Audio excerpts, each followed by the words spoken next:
1848, na Convenção dos Direitos da Mulher em Nova York. Esse movimento adquire cunho reivindicatório por ocasiões das grandes revoluções. As conquistas da Revolução Francesa, que tinha como lema igualdade, liberdade e fraternidade, são reivindicadas pelas feministas porque elas atestavam que os direitos sociais e políticos adquiridos a partir das revoluções deveriam se estender a elas enquanto cidadãs. Os movimentos feministas são, sobretudo, movimentos políticos, cuja meta é conquistar a igualdade de direitos entre homens e mulheres, isto é, garantir a participação da mulher na sociedade de forma equivalente aos homens. Além disso, os movimentos feministas são movimentos intelectuais e teóricos, que procuram desnaturalizar a ideia de que há uma diferença entre gêneros. Trata-se de modificar a concepção atual de que a mulher é mais frágil do que o homem. No que se refere aos direitos, não nega a diferenciação entre os sexos. O movimento feminista se fortifica por ocasião da Revolução Industrial, quando a mulher assume o posto de trabalho e é revelada pelo fato que assume a tripla jornada de trabalho dentro e fora de casa. Sabe por que o dia 8 de março é o Dia Internacional da Mulher? Vamos ver com o Bianca. O preconceito. O preconceito contra as mulheres no mercado de trabalho diminuiu muito nos últimos anos, mas ele é visível no aspecto bem objetivo, a desigualdade salarial.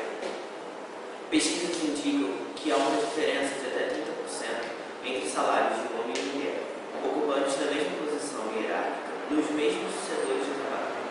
Mas também mostram que isso é hoje mais frequente em cargos menos especializados, porque nos cargos que exigem mais especialização a diferença já é menor. Mas é inegável que as mulheres estão vencendo essa barreira cultural e estão conquistando posições de trabalho que antes eram tradicionalmente reservadas apenas aos homens, principalmente em funções de liderança. E isso acontece não só no mundo dos negócios, mas também em outros campos, como na política e no esporte.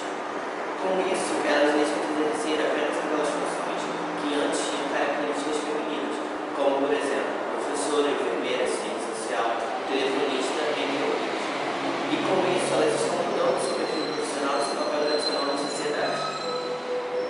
É comum encontrarmos hoje mulheres ocupando cargos de presidência de grandes corporações, dirigindo às vezes milhares de pessoas, o que seria inimaginável em tempos não muito distantes, ou então dirigindo nações como no caso do Brasil. Até mesmo em funções antes exclusivamente masculinas, as mulheres estão chegando, como policiais, caminhoneiras, jogadores de futebol e tantas outras. E isso se reflete no crescimento salarial das mulheres, que apesar de não receberem menos do que os homens na mesma função, é um crescimento maior do que o crescimento do salário dos homens. Impulsionada por fatores como, por exemplo, o acesso à tecnologia e aos meios de comunicação, ou para aumentar o orçamento doméstico, a mulher saiu de casa para recuperar um tempo que ela considerava um pouco perdido em termos de capacitação profissional e realização pessoal. Ela sabe que só assim, capacitada e atualizada, poderá conseguir uma colocação melhor, mais desafiadora no mercado de trabalho. Nota-se que as universidades estão com mais salas repletas de mulheres. Algumas já têm filhos criados procurando essa atualização necessária para poder concorrer às vagas de trabalho. Mas também esse crescimento das mulheres no mercado de trabalho, especialmente em algumas funções como a de liderança, se deve a determinadas características que os homens não têm e que as empresas necessitam. Dentre elas, a maneira menos racional e mais efetiva de encarar com eficiência, a facilidade de trabalhar com as diversidades e a sensibilidade para tratar os assuntos mais pessoais e delicados. Tudo isso pode se dar a impressão falsa de que tudo anda às mil maravilhas para as mulheres no mercado de trabalho. Mas não é bem assim. O preconceito, meio velado às vezes, ainda se manifesta e com isso a mulher precisa esforçar muito mais do que o homem para colocar seu valor. E depois de um dia duro de trabalho, não podemos esquecer que muitos ainda vão para casa em terceira jornada com marido, filhos e agregados, e onde ela assume o papel tradicional de mãe, esposa, filha e outros. Quando você fala que a mulher trabalha muito, todo mundo pensa, poxa, mas que novidade. Não, não é novidade. Bom, ela sempre trabalhou muito, o tempo todo. Séculos e mais séculos de muito trabalho. Só que a diferença é que não se percebia a importância do trabalho da mulher, e muito menos da sua remuneração. Então, o trabalho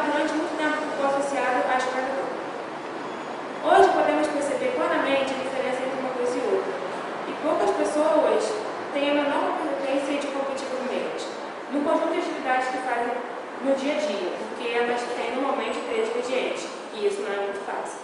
Nos últimos anos, tem evoluído muito a mulher no que se diz a respeito à escolaridade. No passado, isso era proibido. Nem sequer poderia frequentar a escola, não podia votar. Tudo isso mudou e continuou mudando muito rapidamente. Hoje, as mulheres ficam na escola em média 2 anos a mais que os homens.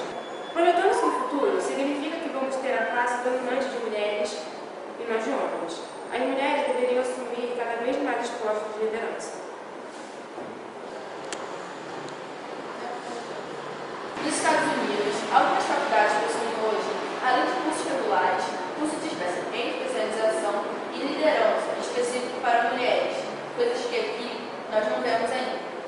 Hoje, quando a gente pega o índice de mulheres dentro da universidade, temos uma estimativa de 60% contra 40% dos homens, o que significa, se projetar isso daqui a alguns anos, não temos a menor dúvida de que a maioria dos pontos de liderança serão das mulheres.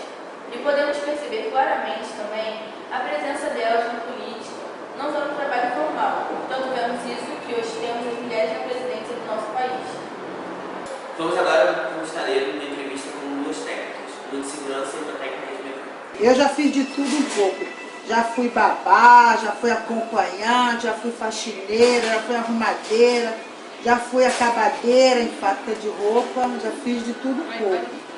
Várias coisas. Aí quando eu vim pra cá, eu vim como copeira. Tanto é que eu que fazia o cafezinho do pessoal lá de cima.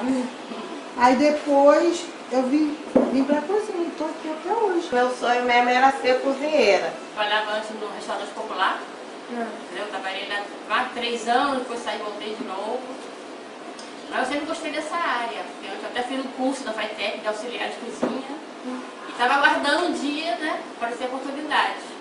E apareceu, e eu estou aqui, estou adorando. O que vocês acham sobre a mulher no mercado de trabalho hoje em dia, que ela está conseguindo mais espaço dela? Ah, é ótimo, é muito bom, porque mulher tem que ser independente. Mulher não pode ficar só dependendo de homem, não. Igual aquelas mulheres que ficam com o filho lá, no marido bate, fala, eu não posso largar meu marido por causa dos meus filhos pequenos. Mulher não pode viver assim, a mulher tem que ser independente. Eu tive 3 filhos pequenos e meus filhos nunca passaram fome, sempre lutei na vida, eu e meu marido sempre conseguimos tudo. Nós somos solteironas e a gente sobrevive. A gente, ela, assim, tipo assim, a gente sozinha, não dependemos de homem. E assim a gente termina nossa entrevista com mais pessoas lindas. Beijo, professora Marcelo! Marcelo!